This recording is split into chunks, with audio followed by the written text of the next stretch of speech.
दोस्तों, आज हम जानेंगे फ़ॉर्म के बारे में। फ़ॉर्म को क्यों डिज़ाइन किया जाता है, उसकी फ़ॉर्मेटिंग कैसे की जाती है, फ़ॉर्म के अंदर बटन्स कैसे एक्शन बटन कैसे ऐड किए जाते हैं।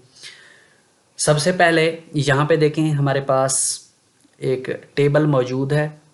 टेबल के अंदर यहाँ पे 5 लोगों का डेटा हमने इंटर किया हुआ है। यहाँ पे आप मज़ीद लोगों का भी डेटा ऐड कर सकते हैं, लेकिन इसमें अगर आप डेटा ऐड करते हैं तो हो सकता है कि गलती से आप यहाँ पे क्लिक कर दें और आपके बैक स्पेस का बटन प्रेस हो जाए, या इसके अंदर कोई और आप ऐड कर दें वर्ड, आपके जो स्टूडेंट का नेम है या जो भी एम्प्लॉय का जो भी आप डेटा इंटर कर रहे हैं वो गलत हो जाए। जब आप फॉर्म क्रिएट करते हैं तो फॉर्म के अंदर सिर्फ आपके पास वही बॉक्सेस आते हैं जो जिनके अंदर आपने डेटा इंटर करना होता है। बाकी इस डेटा तक आपको एक्सेस नहीं दी जाती। इसमें गलती होने के या इस डेटा को ख़राब करने के चांसेस नहीं रहते। दूसरी बात यह है कि फॉर्म को सिक्योरिटी पर्पस के लिए भी डिज़ाइन किया जाता है, क्योंकि अगर कोई ऐसा यूज़र है जिसके ऊपर आपको ट्रस्ट नहीं है, आप अपने डेटाबेस तक उसको एक्सेस नहीं देना चाहते, तो वहाँ पे आप फॉर्म डिज़ाइन कर लें और उसको स्पेसिफिक एक्सेस दे दें। आप उसको यहाँ तक पहुँचने ही ना दें अपने इस टेबल तक।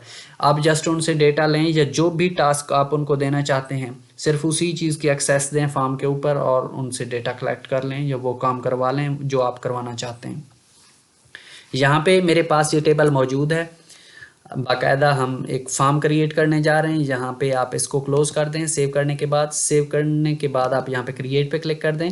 यहाँ पे आप फॉर्म क्रिएट भी कर सकते हैं, ब्लैंक फॉर्म भी ले सकते हैं, फॉर्म को डिज़ाइन भी कर सकते हैं। यहाँ पे आप मल्टीपल ऑप्शन मौजूद हैं आपके पास। हम फॉर्म विज़ार्ड के ऊपर जाएंगे क्योंकि हमने टेबल क्रिएट की हुई है, तो हम यही कॉलम के जो नेम मौजूद हैं इन्हीं को लेना चाहते हैं। तो मैं यहाँ पे फॉर्म विज़ार्ड पे क्लिक करता हूँ। यहाँ पे देखें मेरे पास सारे जो कॉलम के नेम हैं वो आ गए हैं। अगर आप 1 बाय 1 इनको करना चाहते हैं तो आप यहाँ पे क्लिक करेंगे। यहाँ पे मैंने क्लिक किया, सिर्फ रोल नंबर मेरे पास आ गया, नेक्स्ट स्टूडेंट का नेम आ गया। अगर मैं यहाँ पे क्लिक करता हूँ तो ये वापस चले जाते हैं। अगर मैं यहाँ पे क्लिक करूँगा तो सब के सब यहाँ पे मेरे कॉलम के नेम ऐड हो जाएंगे। आप अपनी मर्ज़ी के मुताबिक जितने भी कॉलम के नेम आप लेना चाहते हैं, आपकी मर्ज़ी है, आप ले सकते हैं। यहाँ पे अगर आपके पास मज़ीद भी टेबल्स मौजूद हैं तो आप उनमें से भी डेटा यहाँ पे उनमें से भी कॉलम्स के नेम ले सकते हैं। मेरे पास यहाँ पे एक ही टेबल मौजूद है तो इस वजह से यहाँ पे एक टेबल शो कर रहा है। यहाँ पे अपने कॉलम्स के नेम लेने के बाद यहाँ पे नेक्स्ट पे क्लिक करेंगे। नेक्स्ट पे क्लिक करने के बाद बाय डिफ़ॉल्ट जो भी ऑप्शन है उसको रहने देना है, नेक्स्ट पे क्लिक करना है। यहाँ पे इसको भी बाय डिफ़ॉल्ट इसी तरह से रहने देना है। अगर आपने फॉर्म को टाइटल कोई देना चाहते हैं तो आप दे सकते हैं। मैं यहाँ पे मोर अवेयर दे देता हूँ। मोर अवेयर यहाँ पे राइट कर दिए मैंने। आपने फिनिश कर देना है। यहाँ पे फिनिश करने के बाद आप देख पा रहे हैं यहाँ पे मोर अवेयर के नाम से आपका यहाँ पे आ गया है मोर अवेयर का नेम, फॉर्म का नाम। यहाँ पे बॉक्सेस आ गए हैं, इनको लेबल्स कहते हैं। ये लेबल्स हैं जो कि हेल्प करते हैं डेटा एंट्री ऑपरेटर को डेटा हेल्प करने में। अगर रोल नंबर यहाँ पे ना लिखा हुआ हो तो पता नहीं चलेगा कि इस बॉक्स के अंदर क्या एंट्री करनी है। अगर स्टूडेंट नेम ना हो तो पता नहीं चलेगा कि यहाँ पे क्या करना है। अगर फादर नेम ना हो तो पता नहीं चलेगा कि यहाँ पे क्या एंट्री करनी है। डेट ऑफ बर्थ किस तरह से सिलेक्ट करना है ये भी, अगर यहाँ पे डेट ऑफ बर्थ ना हो तो पता नहीं चलेगा कि ये क्या चीज़ है। तो इस चीज़ को, इन बॉक्सेस को एक्सप्लेन करने के लिए हम यहाँ पे लेबल्स लगा देते हैं। यहाँ पे लेबल्स मौजूद हैं। यहाँ पे हमारे पास फॉर्म आ गया है, ऊपर टेबल मौजूद है। यहाँ पे फॉर्म को डिज़ाइन करने के लिए, फॉर्म के जिस तरह से टेबल को डिज़ाइन करने के लिए टेबल के डिज़ाइन व्यू के अंदर जाना होता है, इसी तरह से फॉर्म को डिज़ाइन करने के लिए फॉर्म के डिज़ाइन व्यू के अंदर जाना होता है। यहाँ पे राइट क्लिक करें। राइट क्लिक करने के बाद यहाँ पे डिज़ाइन व्यू पे क्लिक करें। डिज़ाइन व्यू के अंदर हम लोग आ गए हैं। यहाँ पे आने के बाद आपने अगर आप कोई कलर देना चाहते हैं अपने इस हेडर को तो आप दे सकते हैं। यहाँ पे इसको सिलेक्ट करें। यहाँ पे जो भी कलर आप सिलेक्ट करना चाहते हैं आप अपनी मर्ज़ी के मुताबिक सिलेक्ट कर सकते हैं। यहाँ पे मैं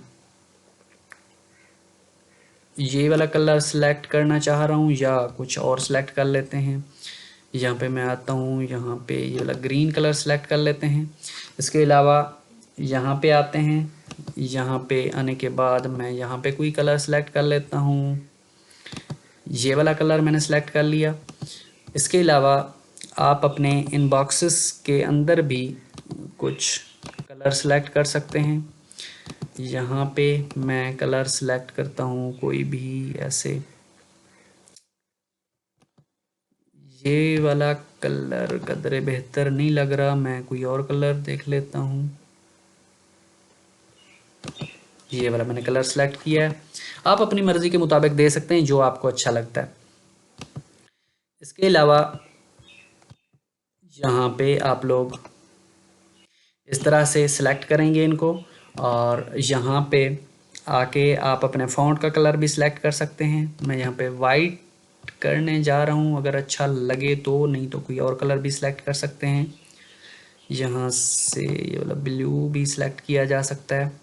यहाँ पे मैं आता हूँ, यहाँ पे इसका कोई कलर सेलेक्ट कर लेते हैं। यहाँ पे मेरा ख्याल है वाइट कलर ही बेहतर रहेगा। इसके अलावा आप यहाँ पे इसको सिलेक्ट करके इस तरह से आप यहाँ पे राइट क्लिक करके लेआउट भी सिलेक्ट कर सकते हैं।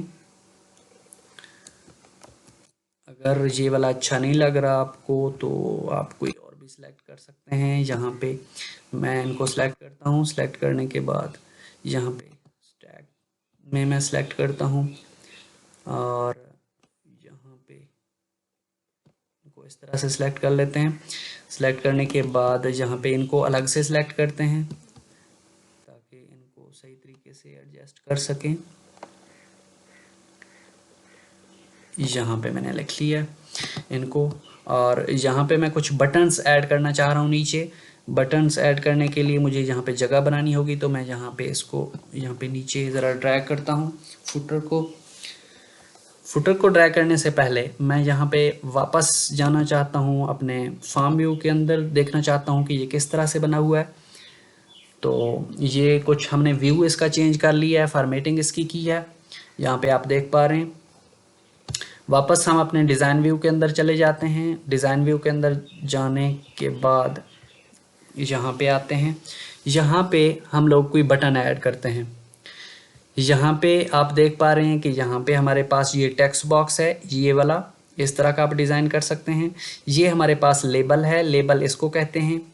यहाँ पे हमारे पास बटन्स मौजूद हैं। यहाँ पे हम एक बटन ले लेते हैं। बटन लेने के बाद आपने यहाँ पे जस्ट आके क्लिक कर देना है। क्लिक करने के बाद यहाँ पे मल्टीपल ऑप्शंस हमारे पास मौजूद हैं। यहाँ पे देखें फाइंड नेक्स्ट, फाइंड करने के लिए यहाँ पे find record, go to first record, go to last record, go to next record. तो आप इस तरह से भी वो कर सकते हैं। मैं यहाँ पे फाइंड रिकॉर्ड वाला ऑप्शन ले रहा हूँ। उसके बाद यहाँ पे क्लिक करता हूँ। यहाँ पे वो कह रहा है कि आप यहाँ पे आइकन लगाना चाहते हैं, मतलब पिक्चर लगाना चाहते हैं। ये पिक्चर इस आइकन को कहते हैं। अगर आप इसके ऊपर टेक्स्ट लिखना चाहते हैं तो इस तरह से टेक्स्ट लिखा हुआ आएगा। आप सर्च भी लिख सकते हैं, कुछ भी लिख सकते हैं। इसके अलावा अगर आप शो ऑल पिक्चर्स यहाँ पे करेंगे तो यहाँ पे मल्टीपल और आइकन्स भी हैं, आप उनको भी ले सकते हैं। इसके अलावा आप अगर आपके अपने सिस्टम के अंदर कोई मौजूद है कोई आइकन, तो आप वहाँ से भी यहाँ पे ब्राउज़ करके पिक कर सकते हैं। मैं ये जो बाय डिफ़ॉल्ट इसका मौजूद है इसी को रहने दे रहा हूँ। यहाँ पे नेक्स्ट पे मैं क्लिक करता हूँ। आप इस बटन को कोई भी नाम दे सकते हैं। लिखता हूँ सर्च BTN, ताकि पता चल सके और बाद में हम उसको इजीली डिज़ाइन कर सकें। यहाँ पे सर्च का बटन आ गया हमारे पास। यहाँ पे आप इसको कोई भी कलर दे सकते हैं, आप अपनी मर्ज़ी के मुताबिक अगर देना चाहते हैं तो, अगर नहीं देना चाहते तो आपकी मर्ज़ी है। यहाँ पे आपका ये बटन सिलेक्टेड है। यहाँ पे आप जाएंगे अपने इसका कोई कलर सेलेक्ट कर सकते हैं, बटन का फ़ॉन्ट का कलर सेलेक्ट कर सकते हैं। आपकी मर्ज़ी है जैसे आप करना चाहें। हम एक और बटन ले लेते हैं, यहाँ पे आके क्लिक कर देते हैं। क्लिक करने के बाद यहाँ पे अब इनमें से हम कोई सिलेक्ट नहीं करना चाहते। अगर आप करना चाहते हैं तो आपकी मर्ज़ी है। मैं यहाँ पे आता हूँ और यहाँ पे रिकॉर्ड ऑपरेशन पे क्लिक करता हूँ। ऐड न्यू रिकॉर्ड वाला मैं बटन लेना चाह रहा हूँ एक। यहाँ पे मैं क्लिक करूँगा। यहाँ पे मैं चाह रहा हूँ कि वो पिक्चर ही मौजूद हो वहाँ पे। मज़ीद आपको जैसे बताया, यहाँ पे आप मज़ीद भी यहाँ से आइकन ले सकते हैं। यहाँ पे अगर आपकी सिस्टम में मौजूद है तो आप यहाँ से ले सकते हैं। यहाँ पे आप लिखेंगे ऐड BTN, मैंने इसको नाम दे दिया है, फिनिश कर दिया है। ये मेरे पास एक बटन आ गया है। यहाँ पे मैं इसको फर्स्ट में रख रहा हूँ ताकि ऐड होगा तो ही सर्च होगा ना, तो इसकी तरतीब भी ठीक होनी चाहिए। यहाँ पे मैं जाता हूँ दोबारा, यहाँ पे आके मैं एक और बटन ऐड कर देता हूँ। यहाँ पे रिकॉर्ड के अंदर मैं चला जाता हूँ, यहाँ पे डिलीट रिकॉर्ड का बटन भी मैं यहाँ पे अलाउ कर देता हूँ। यहाँ पे मैं डिलीट बटन पे क्लिक करता हूँ, मैं वही जो आइकन है उसको सिलेक्ट कर रहा हूँ। नेक्स्ट पे आप क्लिक करेंगे, यहाँ पे मैं लिखता हूँ डिलीट BTN। आप अपनी मर्ज़ी से जो भी नाम देना चाहें जिसको याद रखा जा सके डिज़ाइनिंग के टाइम पे, आप उस तरह का रख सकते हैं, या उसके ऊपर कोई भी एक्शन परफॉर्म करने के लिए तो उसके नाम का स्पेसिफिक होना ज़रूरी होता है। यहाँ पे ये मेरे पास आ गया है। इसके अलावा मैं यहाँ पे एक और बटन ले लेता हूँ। यहाँ पे मैंने बटन ले लिया और यहाँ पे रिकॉर्ड ऑपरेशन मौजूद है। यहाँ पे मैं करना चाह रहा हूँ सेव रिकॉर्ड।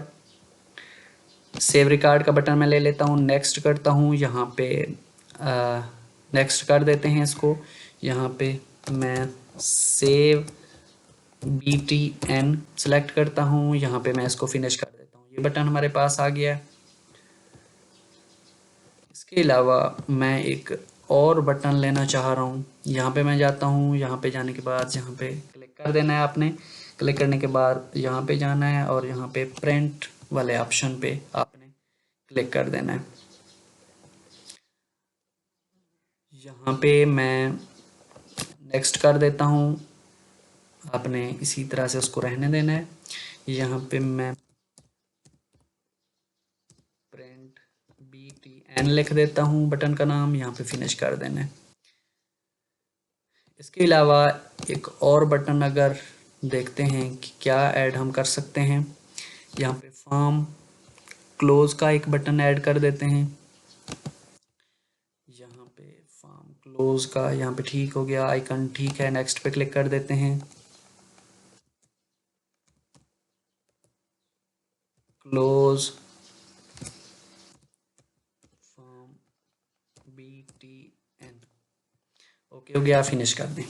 यहाँ पे ये मल्टीपल बटन्स हमारे पास मौजूद हैं, इनकी पहले आप तरतीब ठीक कर लें जिस तरह से भी आप रखना चाह रहे हैं। यहाँ पे मैं पहले ऐड करना चाह रहा हूँ, फिर सर्च करना चाह रहा हूँ, फिर ऐड से भी पहले मैं यहाँ पे चाह रहा हूँ कि ये इस तरतीब से हूँ। पहले ऐड का हो, फिर सेव का हो, फिर सर्च का हो, फिर डिलीट का हो, प्रिंट का हो और फॉर्म क्लोज का ऑप्शन हो। यहाँ पे आपने इन बटन्स को इस तरह से सिलेक्ट कर लेना है। सिलेक्ट करने के बाद लेआउट के अंदर आना है और उसके अलावा आपने यहाँ पे स्टैक कर सकते हैं आप इनको, या आप अगर चाहें तो आप इनको इनका लेआउट टेबुलर फॉर्म में भी रख सकते हैं, जैसे आपको अच्छा लगे। मैंने यहाँ पे इनको इस तरह से एडजस्ट कर दिया है।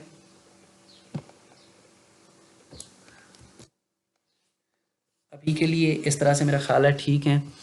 हम अपने व्यू के अंदर चले जाते हैं और यहाँ पे फॉर्म का व्यू देख लेते हैं कि किस तरह से बना हुआ है। अभी तक बेहतरीन है, यहाँ पे सारी चीज़ें बेहतरीन अंदाज में आ रही हैं। वापस चले जाते हैं अपने डिज़ाइन व्यू के अंदर। डिज़ाइन व्यू के अंदर जाने के बाद यहाँ पे हम लोग डेट एंड टाइम को सिलेक्ट कर लेते हैं। यहाँ पे ये जो ऑप्शन सिलेक्टेड हैं इन्हीं को रहने देते हैं और यहाँ पे ओके कर देते हैं। ओके करने के बाद इनको सिलेक्ट करके शिफ्ट की मदद से सिलेक्ट करके दोनों को, तो यहाँ पे मैं फ़ॉन्ट का कलर इनका भी वाइट कर देता हूँ ताकि ये विजिबल हों बेहतरीन अंदाज में। तो इनका कलर मैंने वाइट कर दिया है। यहाँ पे अब वापस चले जाते हैं अपने फार्म व्यू के अंदर, देखते हैं कि टाइम आया है या नहीं आया। तो टाइम यहाँ पे मौजूद है, डेट भी मौजूद है। वापस चले जाते हैं अपने डिज़ाइन व्यू के अंदर। यहाँ पे अगर आप चाहें तो किसी भी अपनी कंपनी का या जो भी आप लोगो अपने डेटाबेस के फॉर्म के ऊपर ऐड करना चाहते हैं आप यहाँ से लगा सकते हैं। मैं फ़िलहाल नहीं लगाना चाह रहा। आप अगर चाहें तो यहाँ पे मौजूद अपने हर एक चीज़ को ऐड कर सकते हैं। जैसे ये नाम है मोर अवेयर, इसका फ़ॉन्ट का स्टाइल अगर आप चेंज करना चाहते हैं तो यहाँ से जाके कर सकते हैं। कोई भी थीम आप सेलेक्ट कर सकते हैं। आप अपनी मर्ज़ी के मुताबिक जो भी चेंजेस इसके अंदर लेके आना चाहते हैं आप ले सकते हैं। यहाँ पे मैं आता हूँ अपने व्यू के अंदर, यहाँ पे मैं फार्म व्यू के ऊपर आता हूँ। यहाँ पे आप देखें यहाँ पे हम लोग एक नया रिकॉर्ड इंसर्ट करते हैं। यहाँ पे मैं रोल नंबर उसका लिखता हूँ 6। यहाँ पे मैं नाम ऐड कर देता हूँ खालिद। यहाँ पे इसहाक ऐड कर देता हूँ, उसके फादर का नेम। डेट ऑफ बर्थ यहाँ से पिक करेंगे, जो भी रखना चाहते हैं, जो भी डेट ऑफ बर्थ है आप वो सिलेक्ट करेंगे, और यहाँ पे आप उसको सिटी सिलेक्ट करेंगे। यहाँ पे मैं लिख देता हूँ कराची। कराची हो गया। अब यहाँ पे आप इसको सेव अगर करना चाहते हैं तो आप यहाँ से सेव हो गया आपका, वरना अगर आप मैनुअली कंट्रोल एस की मदद से सेव करना चाहें भी आप कर सकते हैं। यहाँ पे मैं सर्च करना चाह रहा हूँ, यहाँ पे मैं सर्च करता हूँ माजिद को। देखते हैं कि माजिद हमारे पास सर्च होके आ जाता है या नहीं आता। देखें माजिद हमारे पास सर्च होके आ गया है। यहाँ पे मज़ीद कुछ सेटिंग्स हैं। यहाँ पे करंट डॉक्यूमेंट है, जो भी अगर आपके पास मल्टीपल डॉक्यूमेंट्स होंगे तो यहाँ पे ऑप्शन आएगा, विजिबल होगा, आप और भी डॉक्यूमेंट से सर्च कर सकते हैं। यहाँ पे होल फील्ड आप सेलेक्ट कर सकते हैं, स्टार्ट ऑफ फील्ड कर सकते हैं, एनी पार्ट ऑफ फील्ड भी कर सकते हैं। मतलब फॉर्म के अंदर कहीं पे भी माजिद होगा तो वो सर्च करेगा। इसी तरह से यहाँ पे मैं इसको कैंसिल कर देता हूँ। कैंसिल करने के बाद आप इसको डिलीट कर सकते हैं। डिलीट करने के लिए वो आपसे पूछ रहा है, मैंने कहा ठीक है कर दें। अगर अब मैं माजिद को यहाँ से सर्च करता हूँ तो यहाँ पे देखें माजिद हमारे पास मौजूद नहीं होगा, क्योंकि हमने उसका रिकॉर्ड डिलीट कर दिया है। इसके अलावा हम यहाँ पे अगर इसको प्रिंट करना चाहें तो यहाँ पे प्रिंट का ऑप्शन हमारे पास मौजूद है। अभी मेरे पास कोई प्रिंटर अटैच नहीं है, अगर प्रिंटर कोई अटैच होता तो आप उसको इस फॉर्म का प्रिंट भी ले सकते थे। इसके अलावा यहाँ पे अगर आप न्यू पे क्लिक करते हैं तो एक नए रिकॉर्ड को ओपन करने का आपके पास ऑप्शन आ जाता है। इसी तरह से आप मल्टीपल चीज़ें ऐड कर सकते हैं। इसको कलर कैसे कर सकते हैं ये हमने सीखा। बटन्स कैसे ऐड कर सकते हैं, एक्शन बटन, वो हमने सीखा। अब हम यहाँ पे चाह रहे हैं कि यहाँ पे एक इमेज हम ऐड करें।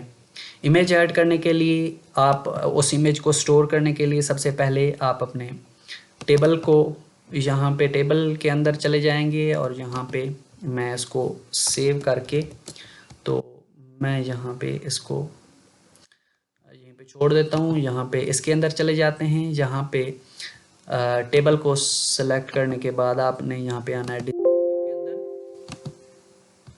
डिज़ाइन व्यू के अंदर। आने के बाद यहाँ पे पिक्चर,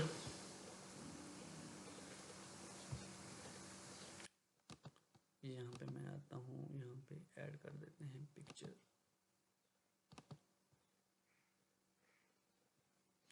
यहाँ पे मैं अटैच कर देता हूँ अटैचमेंट। यहाँ पे वापस आते हैं हम अपने डिज़ाइन व्यू के अंदर। डिज़ाइन व्यू के अंदर आने के बाद यहाँ पे मैं लिखता हूँ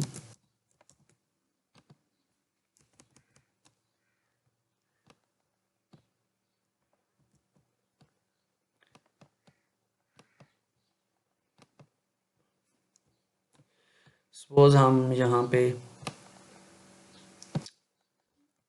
इसको एनेबल नहीं कर पा रहे किसी वजह से। यहाँ पे मैं इस फॉर्म को क्लोज़ कर देता हूँ। फॉर्म को क्लोज़ करने के बाद यहाँ पे मैं आता हूँ, और यहाँ पे मैं चाहता हूँ कि इसके अंदर मैं कुछ एडिटिंग कर सकूँ। हम वापस आते हैं अपने शीट व्यू के अंदर। यहाँ पे देखते हैं कि वापस चेंज करके देखते हैं। डिज़ाइन व्यू के अंदर आके देखते हैं कि मैं इसके अंदर कर पा रहा हूँ या नहीं कर पा रहा। अब हम इसके अंदर पिक्चर लिखते हैं। पिक्चर मैंने ऐड किया, अटैचमेंट, फाइल टाइप सेलेक्ट किया। अब आप इसको सेव करें। सेव करने के बाद आप यहाँ पे अपने डेटा शीट व्यू के अंदर चले जाएंगे। यहाँ पे मैं वापस आता हूँ, अपने फॉर्म को मैं ओपन करता हूँ। फॉर्म को मैंने ओपन किया, ये फॉर्म हमारे पास मौजूद है।